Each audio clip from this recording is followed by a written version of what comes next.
कर भी भगवान बृहस्पति देव की पूजा की जा सकती है। भगवान बृहस्पति देव पीले रंग के पुष्प और पूजा की पीले रंग की सामग्री को विशेष रूप से पसंद करते हैं। इसलिए स्नान के बाद पीले रंग के वस्त्र धारण करने का विशेष महत्व बताया गया है। पीले रंग के पुष्प, केले और पीले चंदन से भगवान बृहस्पति देव की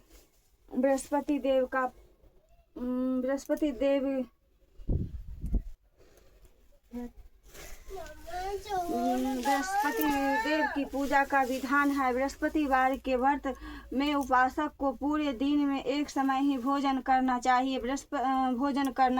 भोजन में चने की दाल सेवन और पीले रंग के खाद्य पदार्थों का ही सेवन करना चाहिए। व्रत करने वाले पुरुष बृहस्पतिवार को दाढ़ी व सिर के बाल न कटाएं। पूजा के समय भगवान बृहस्पति देव से जो मनोकामनाएं प्रकट की जाती है वो उस मनोकामना को पूरा करते हैं। इस व्रत में व्रत कथा पढ़ने और श्रवण करने का विशेष महत्व है।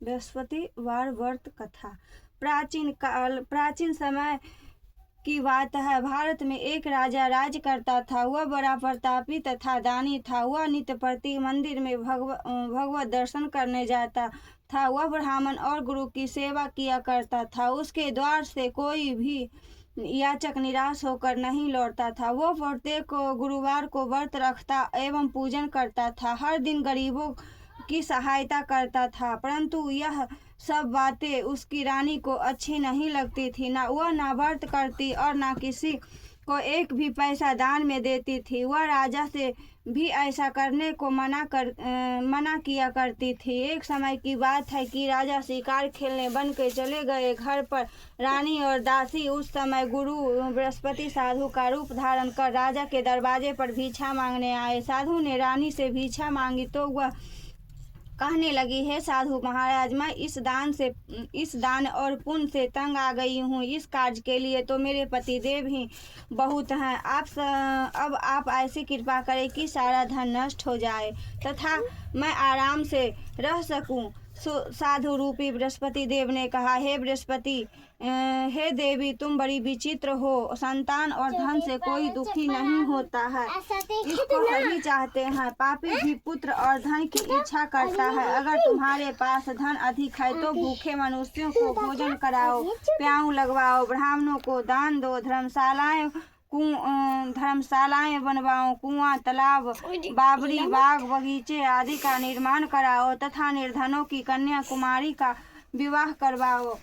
साथ ही यज्ञादि करो। इस प्रकार के कर्मों से आपके कुल का और आपका परलोक में सार्थक होगा एवं स्वर्ग की प्राप्ति होगी। परंतु रानी साधु की इन बातों से खुश नहीं हुई। उसने कहा, हे साधु महाराज, तुम्हें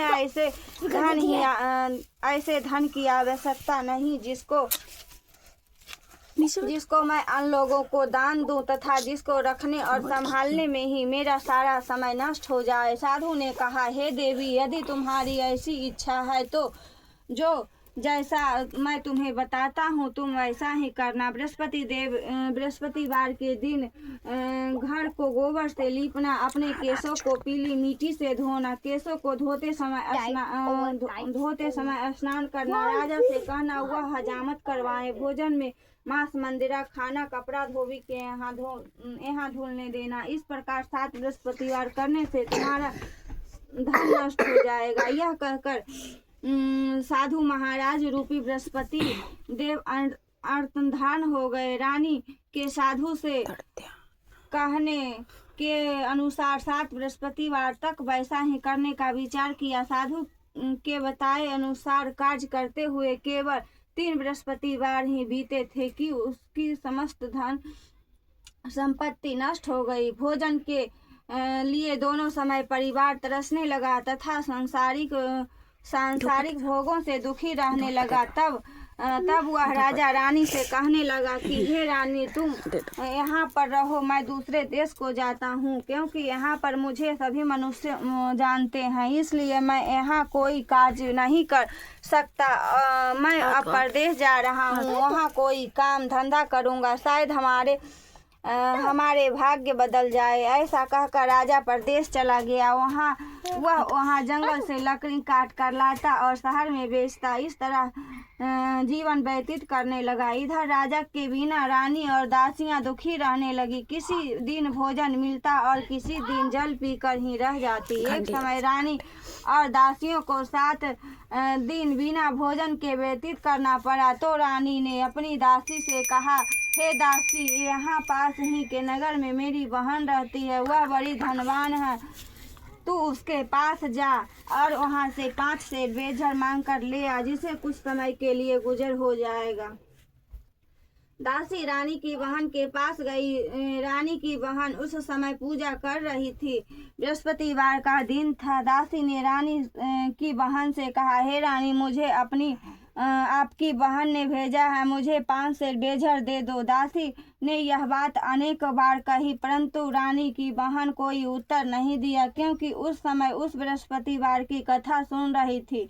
तब दासी और रानी की बहन से कोई उत्तर नहीं मिला तो वह बहुत दुखी हुई। उसे क्रोध भी आया। वह लौटकर रानी से बोली, हे रानी, आपकी बहन तो बहुत ही घमंडी है। वह छोटे लोगों से बात भी नहीं करती है।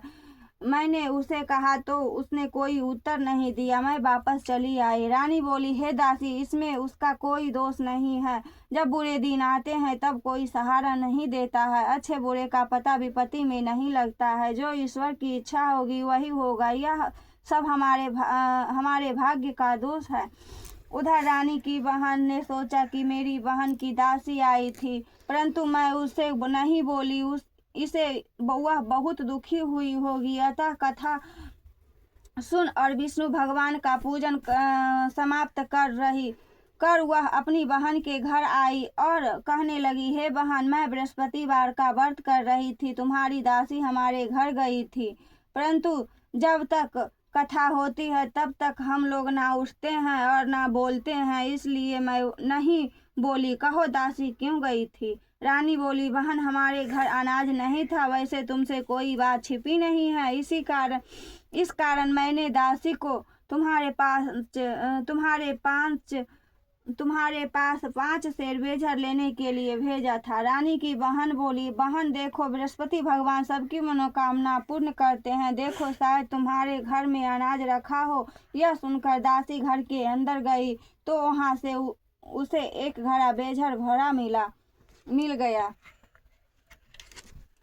उसे बड़ी हैरानी हुई, क्योंकि उसने एक बर्तन देख लिया था। उसने बाहर आकर रानी को बताया। दासी अपनी रानी से कहने लगी, हे रानी, देखो, वैसे हमको जब अन्न नहीं मिलता है हम रोज ही व्रत करते हैं। अगर इनसे व्रत की विधि और कथा पूछ ली जाए तो उसे हम भी किया करेंगे। दासी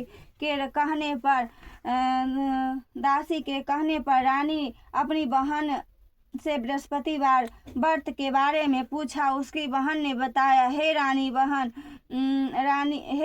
बहन, बृहस्पतिवार को सूर्योदय से पूर्व उठकर स्नान करके बृहस्पतिवार का व्रत करना चाहिए, लेकिन उस दिन सिर नहीं धोना चाहिए। बृहस्पतिवार के व्रत में चने की दाल और मुनक्का से विष्णु भगवान का केले के वृक्ष की जड़ में पूजन करे तथा दीपक जलावे। उस दिन एक ही समय भोजन करे। भोजन पीले खाद्य पदार्थ का करे तथा कथा सुने। इस प्रकार करने से गुरु भगवान प्रसन्न होते हैं, अन्न पुत्र धन देते हैं, मनोकामना पूर्ण करते हैं। व्रत और पूजन की विधि बताकर रानी की बहन अपने घर लौट गई।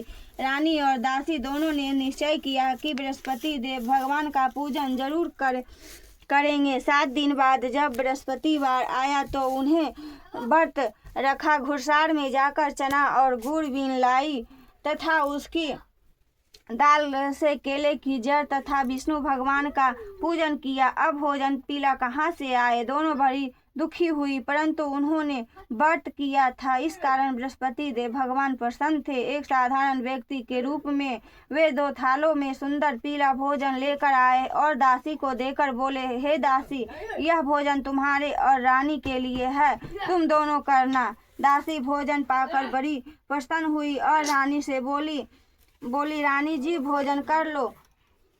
रानी को भोजन आने के बारे में कुछ पता नहीं था, इसलिए वह दासी से बोली, जा तू ही भोजन कर, तू हमारी व्यर्थ में हंसी उड़ाती है। दासी बोली, एक व्यक्ति भोजन दे गया है। रानी कहने लगी, वह भोजन तेरे ही लिए दे गया है, तू ही भोजन कर। दासी ने कहा, वह व्यक्ति हम दोनों के लिए 2 थालों में भोजन दे गया है, इसलिए मैं और आप दोनों ही साथ साथ भोजन करेगी। दोनों ने गुरु भगवान को नमस्कार कर भोजन प्रारंभ किया। उसके बाद से वे प्रत्येक बृहस्पतिवार को गुरु भगवान का व्रत और पूजन करने लगी। बृहस्पति भगवान की कृपा से उनके पास धन हो गया, परंतु रानी फिर पहले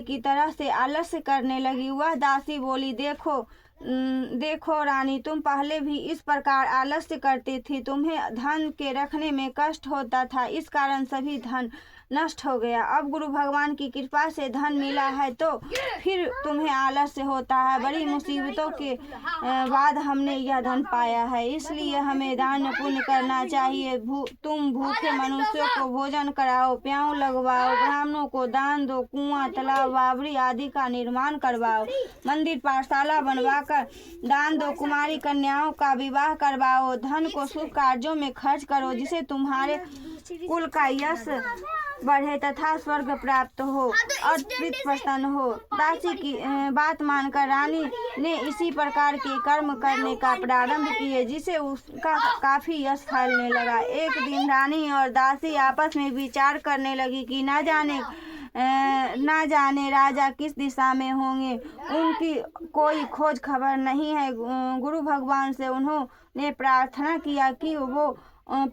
की और भगवान ने रात्रि में राजा को स्वप्न में कहा, हे राजा, उठ, तेरी रानी तुझको याद करती है, अब अपने देश को लौट जा। राजा प्रातः काल उठकर जंगल से लकड़ियां काट कर लाने के लिए जंगल की ओर चल पड़ा। जंगल से गुजरते हुए वह सोचने लगा, रानी की गलती से उसे कितने दुख भोगने पड़े। राजपाट छोड़कर उसे जंगल में आकर रहना पड़ा। जंगल से लकड़ियां काटकर उन्हें बेचकर गुजारा करना पड़ा। उसी समय उस जंगल में बृहस्पति देव एक साधु का रूप धारण कर आए और राजा के पास आकर बोले, हे लकड़हारे, तुम इस सुनसान जंगल में किस चिंता में बैठे हो, तुम मुझे बतलाओ। यह सुन राजा के नेत्रों में जल भर आया और साधु की वंदना कर बोला, हे प्रभु, आप सब कुछ जानने वाले हैं। इतना कहकर राजा ने साधु को अपनी संपूर्ण कहानी सुना दी। महात्मा दयालु होते हैं। वे राजा से बोले, हे राजा, तुम्हारी पत्नी ने बृहस्पति देव के प्रति अपराध किया था, जिसके के कारण तुम्हारी यह दशा हुई। अब तुम किसी प्रकार की चिंता मत करो, भगवान तुम्हें पहले से अधिक धन देंगे। देखो, तुम्हारी पत्नी ने बृहस्पतिवार का व्रत करना प्रारंभ कर दिया है। अब तुम भी बृहस्पतिवार का व्रत करके चने की दाल व गुड़ जल के लोटे में डालकर केले का पूजन करो, फिर कथा कहो या सुनो, भगवान तुम्हारी सब मनोकामनाओं को पूर्ण करेंगे। साधु को प्रसन्न देखकर राजा बोला, हे प्रभु, मुझे लकड़ी बेचकर इतना पैसा भी नहीं बचता जिसे भोजन करने के उपरांत कुछ बचा सकूं। मैंने रात्रि में अपनी रानी को व्याकुल देखा है। मेरे पास कोई साधन नहीं है जिसे समाचार जान सकूं। फिर मैं बृहस्पति देव की क्या कहानी कहूँ, मुझको तो कुछ भी मालूम नहीं है। साधु ने कहा, हे राजा, तुम किसी बात की चिंता मत करो। बृहस्पतिवार के दिन तुम रोजाना की तरह लकड़ियां लेकर शहर में जाओ। तुम्हें रोज से दोगुना धन प्राप्त होगा, जिसे तुम भली भांति भोजन कर लोगे तथा बृहस्पति देव की पूजा का सामान भी आ जाएगा। बृहस्पति की कथा इस प्रकार है।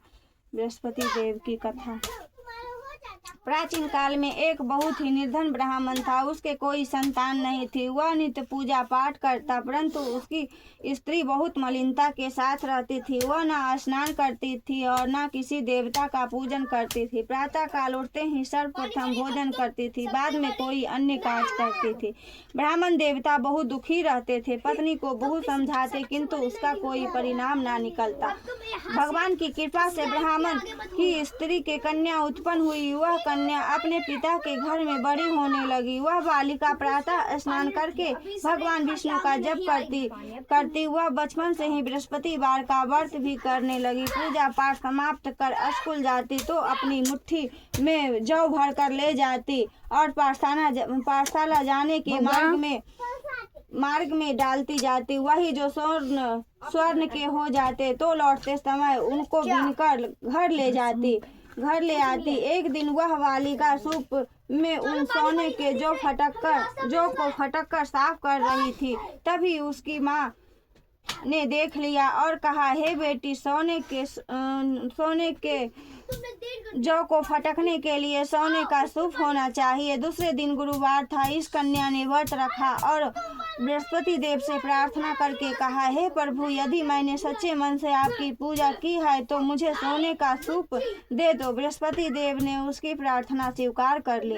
रोजाना की तरह वह कन्या जौ फैलाती हुई स्कूल चली गई। स्कूल से लौटकर जब वह जौ बीन रही थी तो बृहस्पति देव की कृपा से उसे सोने का सूप मिला। उसे वह घर ले आई और उसे जौ साफ करने लगी, परंतु उसकी माँ का वही ढंग रहा। एक दिन की बात है, वह कन्या सोने के सूप में जौ साफ कर रही थी। उस समय उस नगर का राजकुमार वहां से होकर निकला। इस कन्या के रूप और सोने के सूप में जौ साफ करते देखकर वह उस कन्या पर मोहित हो गया। राजमहल आकर वह भोजन तथा जल त्याग कर उदास होकर लेट गया। राजा को जब राजकुमार द्वारा अन्न जल त्यागने का समाचार ज्ञात हुआ तो अपने मंत्रियों के साथ वह अपने पुत्र के पास गए और बोले, हे बेटा, तुम्हें किस बात का कष्ट है? किसी ने अपमान किया है अथवा कोई और कारण है? मुझे बताओ, मैं वही करूँगा जिसे तुम्हें प्रशंसा हो। राजकुमार ने अपने पिता की बातें सुनी तो वह बोला, मुझे आपकी कृपा से किसी बात का दुख नहीं है। किसी ने मेरा अपमान नहीं किया है, परंतु मैं उस लड़की के साथ विवाह करना चाहता हूँ जो सोने के सूप में जौ साफ कर रही थी। यह सुन राजा आश्चर्य में पड़ गया और बोला, हे बेटा, इस तरह की कन्या का पता तुम ही लगाओ। मैं उनके साथ तुम्हारा विवाह अवश्य ही करवा दूंगा। राजकुमार ने राजा को उस लड़की के घर का पता बतलाया। उस लड़की के घर गया और राजा का आदेश ब्राह्मण को सुनाया। कुछ ही दिन बाद ब्राह्मण की कन्या का विवाह राजकुमार के साथ संपन्न हो गया। कन्या के घर से जाते ही उस ब्राह्मण देवता के घर में पहले की भांति गरीबी का निवास हो गया। अब भोजन के लिए भी अन्न बड़ी मुश्किल से मिलता था। एक दिन दुखी होकर ब्राह्मण अपनी पुत्री से मिलने गया। बेटी ने पिता की दुखी अवस्था देखा और अपनी माँ का समाचार पूछा। ब्राह्मण ने सभी हाल कहा। कन्या ने बहुत सा धन देकर अपने पिता को विदा कर दिया। इस तरह ब्राह्मण का कुछ समय सुखपूर्वक व्यतीत हुआ, लेकिन कुछ दिन बाद फिर वही हाल हो गया। ब्राह्मण फिर अपनी कन्या के यहाँ गया और सभी हाल कहा तो पुत्री बोली, हे पिताजी, आप माताजी को यहाँ लिवा लाओ, मैं उन्हें वह विधि बता दूंगी जिसे गरीबी दूर हो जाए। ब्राह्मण देवता अपनी स्त्री को साथ लेकर अपनी पुत्री के पास राजमहल पहुँचे तो पुत्री अपनी माँ को समझाने लगी, हे माँ, तुम प्रातः काल उठकर प्रथम स्नान आदि करके विष्णु भगवान का पूजन करो तो दरिद्रता दूर हो जाएगी। परंतु उसकी माँ ने उसकी एक बात नहीं मानी। वह प्रातः काल उठकर अपनी पुत्री का बचा जूठन खा लेती थी। एक दिन उसकी पुत्री को बहुत गुस्सा आया। उसने एक रात एक कोठरी से सारा सामान निकाल दिया और अपनी माँ को उसमें बंद कर दिया। प्रातः उसमें से उसे निकाला तथा स्नान आदि करा के पूजा पाठ करवाया तो उसकी माँ की बुद्धि ठीक हो गई। इसके बाद वह नियम से पूजा पाठ करती थी और प्रत्येक बृहस्पतिवार को व्रत रखने लगी। इस व्रत के प्रभाव से उसकी माँ भी बहुत धनवान हो गई और बृहस्पति देवता के प्रभाव से स्वर्ग को गई।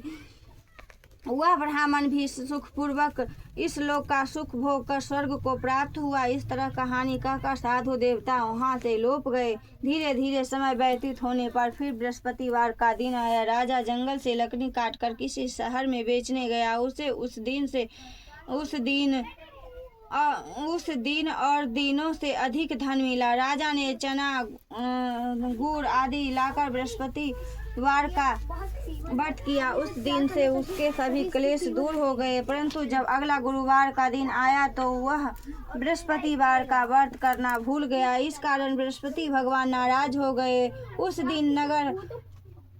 दिन उस नगर के राजा ने विशाल यज्ञ का आयोजन किया था। वो अपने समस्त राज्य में घोषणा करवा दी कि कोई भी मनुष्य अपने घर में भोजन ना बनाए तथा आग भी ना जलाए। समस्त लोग मेरे यहाँ भोजन करने आवे। इस आज्ञा को जो न मानेगा उसको फांसी की सजा दी जाएगी। राजा की आज्ञा अनुसार राज्य के सभी वासी राजा के भोज में सम्मिलित हुए, लेकिन लकड़हारा कुछ देर से पहुंचा, इसलिए राजा उसको अपने साथ महल में ले गए। जब राजा लकड़हारे को भोजन करा रहे थे तो रानी की दृष्टि उस खूंटी पर पड़ी जिस पर उसका हार लटका हुआ था। उसे हार खूंटी पर लटका दिखाई नहीं दिया। रानी को निश्चय हो गया कि मेरा हार उस लकड़हारे ने चुरा लिया है। उसी समय सैनिक बुलवाकर उसको जेल में डलवा दिया। जब लकड़हारा जेल खाने में गया तो वह बहुत दुखी होकर विचार करने लगा कि न जाने कौन से पूर्व जन्म के कर्म से मुझे यह दुख प्राप्त हुआ है, और उसी साधु को याद करने लगा जो जंगल में मिला था। तत्काल बृहस्पति देव साधु के रूप में प्रकट हो गए और उसकी दशा को देखकर कहने लगे, अरे मूर्ख, तूने बृहस्पति देवता की कथा नहीं की, इसी कारण तुझे दुख प्राप्त हुआ है। अब चिंता मत कर, बृहस्पतिवार के दिन जेल खाने के दरवाजे पर 4 पैसे पड़े मिलेंगे। उनसे तू बृहस्पति देव की पूजा करना तो तेरे सभी कष्ट दूर हो जाएंगे। अगले बृहस्पतिवार उसे जेल के द्वार पर 4 पैसे पड़े मिले। राजा ने पूजा का सामान मंगवाकर कथा कही और प्रसाद बांटा। उसी रात्रि को बृहस्पति देव ने उस नगर के राजा को स्वप्न में कहा, हे राजा, तूने जिस आदमी को जेल खाने में बंद कर दिया है वह निर्दोष है। वह राजा ने उसे छोड़ देना। रानी का हार उसी खूंटी पर लटका हुआ है। अगर तू ऐसा नहीं करेगा तो मैं तेरे राज्य को नष्ट कर दूंगा। राजा प्रातःकाल उठा और खूंटी पर हार टंगा देखकर लकड़हारे को बुलाकर क्षमा मांगी तथा राजा के योग सुंदर वस्त्र आभूषण भेंट कर उसे विदा किया। गुरुदेव की आज्ञा अनुसार राजा ने अपने नगर को चल दिया। राजा जब नगर के निकट पहुंचा तो उसे बड़ा ही आश्चर्य हुआ। नगर में पहले से अधिक बाग, तालाब और कुएं तथा बहुत सी धर्मशालाएं, मंदिर आदि बने हुए थे। राजा ने पूछा कि यह किसका बाग और धर्मशाला है। तब नगर के सब लोग कहने लगे कि यह सब रानी और दासी द्वारा बनवाए गए हैं। राजा को आश्चर्य हुआ और गुस्सा भी आया। जब रानी ने खबर सुनी कि राजा आ रहे हैं तो उसने अपनी दासी से कहा, हे दासी, देख, राजा हमको कितनी बुरी हालात में छोड़ गए थे। वह हमारी ऐसी हालात देखकर लौट न जाए, इसलिए तू दरवाजे पर खड़ी हो जा। रानी की आज्ञा अनुसार दासी दरवाजे पर खड़ी हो गई।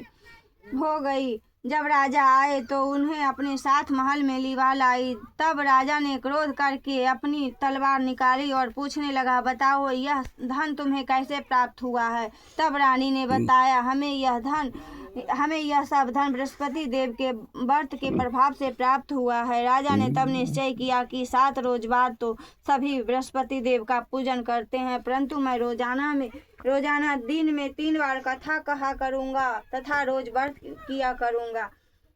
अब हर समय राजा के दुपट्टे में चने की दाल बंधी रहती तथा दिन में 3 बार वह कथा कहता। एक रोज राजा ने विचार किया कि चलो अपनी बहन के यहाँ हो आवे। इस तरह का निश्चय कर राजा घोड़े पर सवार हो अपनी बहन के यहाँ चल दिया। मार्ग में उसने देखा कि कुछ आदमी एक मुर्दे को लिए जा रहे हैं। उन्हें रोककर राजा कहने लगा, अरे भैया, मेरी बृहस्पतिवार की कथा सुन लो। वे बोले, लो हमारा तो आदमी मर गया है, इसको अपनी कथा की पड़ी है। परंतु कुछ आदमी बोले, अच्छा कहो, हम तुम्हारी कथा भी सुनेंगे। राजा ने दाल निकाली और कथा कहनी शुरू कर दी। जब कथा आधी हुई तो मुर्दा हिलने लगा और जब कथा समाप्त हुई तो राम राम करते हुए वह मुर्दा खड़ा हो गया। राजा आगे बढ़ा तो उसे चलते चलते शाम हो गई। आगे मार्ग में उसे एक किसान खेत में हल चलाता मिला। राजा उसे बोला, अरे भैया, तुम मेरी बृहस्पतिवार की कथा सुन लो। किसान बोला, जब तक मैं तेरी कथा सुनूंगा तब तक 4 हरैया जोत लूंगा। जा अपनी कथा किसी और को सुनाना। राजा आगे चलने लगा। राजा के हटते ही बैल पछाड़ खाकर गिर गए तथा किसान के पेट में बहुत जोर से दर्द होने लगा। उसी समय किसान की पत्नी रोटी लेकर आई। उसने जब यह देखा तो अपने पुत्र से सब हाल पूछा। बेटे ने सभी हाल बता दिया। बुढ़िया दौड़ी दौड़ी उस घुड़सवार के पास गई और उसे बोली, मैं तेरी कथा सुनूंगी, तू अपनी कथा मेरे खेत पर ही चलकर कहना। राजा ने लौटकर बुढ़िया के खेत पर जाकर कथा कही, जिसके सुनते ही बैल खड़े हो गए तथा किसान के पेट का दर्द भी बंद हो गया। राजा अपनी बहन के घर पहुंच गया। बहन ने भाई की खूब मेहमानी की। दूसरे रोज प्रातः काल राजा जागा तो वह देखने लगा कि सब लोग भोजन कर रहे हैं। राजा ने अपनी बहन से जब पूछा कि ऐसा कोई मनुष्य है जिसे भोजन नहीं किया हो, जो मेरी बृहस्पतिवार की कथा सुन ले, तो बहन बोली, हे भैया, यह ऐसा देश ही है। पहले यहाँ के लोग भोजन करते हैं, बाद में अन्य काम करते हैं। अगर पड़ोस में कोई हो तो देख आती हूँ। ऐसा कहकर बहन देखने चली, परंतु उसे कोई भी ऐसा व्यक्ति नहीं मिला जिसने भोजन ना किया हो। फिर वह एक कुम्हार के घर गई जिसका लड़का बीमार था। उससे मालूम हुआ कि उसके यहाँ 3 दिन से किसी ने भोजन नहीं किया है। रानी ने अपने भाई की कथा सुनने के लिए कुम्हार से कहा। वह तैयार हो गया। राजा ने जाकर बृहस्पतिवार की कथा कही, जिसको सुनकर उसका लड़का ठीक हो गया। अब तो राजा की प्रशंसा होने लगी। एक दिन राजा ने अपनी बहन से कहा, हे बहन, मैं अपने घर जाऊंगा, तुम भी तैयार हो जाओ। राजा की बहन ने अपनी सास से अपने भाई के साथ जाने की आज्ञा मांगी। सास बोली, चली जा, परंतु अपने लड़कों को मत ले जाना, क्योंकि तेरे भाई को कोई संतान नहीं होती है। बहन ने अपने भाई से कहा, हे भैया, मैं तो चलूंगी, परंतु कोई बालक नहीं जाएगा। राजा ने कहा, जब कोई बालक नहीं चलेगा तब तुम जाकर ही क्या करोगी। दुखी मन से राजा अपने नगर को लौट आया। राजा ने अपनी बहन रानी से कहा, हम निसंतान है, इसलिए कोई हमारे घर आना पसंद नहीं करता। वह इतना कह बिना भोजन किए शैया पर लेट गया। रानी बोली, हे प्रभु, बृहस्पति देव ने हमें सब कुछ दिया है, वे हमें संतान भी अवश्य देंगे। उसी रात बृहस्पति देव ने राजा को स्वप्न में कहा, हे राजा, उठ, सभी सोच त्याग दे, तेरी रानी गर्भवती है। राजा को यह जानकर बड़ी खुशी हुई। 90 महीने रानी के गर्भ से एक सुंदर पुत्र पैदा हुआ। जब राजा की बहन ने यह शुभ समाचार सुना तो वह बहुत खुश हुई तथा बधाई लेकर अपने भाई के यहाँ आई। तभी रानी ने कहा, घोड़ा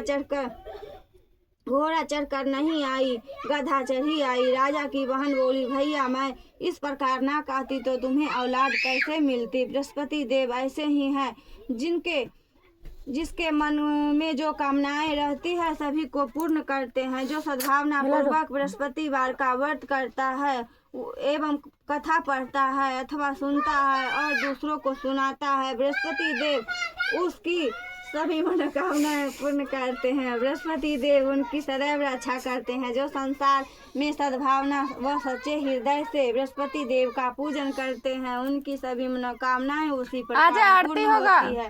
जैसे रानी और राजा ने बृहस्पति देव की कथा का गुणगान किया, उनकी सभी इच्छाएं बृहस्पति देव ने पूर्ण की। मनुष्य को हृदय से उनका मनन करते हुए जय जयकार करना चाहिए। इति बृहस्पति वार व्रत कथा की जय। विष्णु भगवान की जय। जय बृहस्पति देवा स्वामी जय।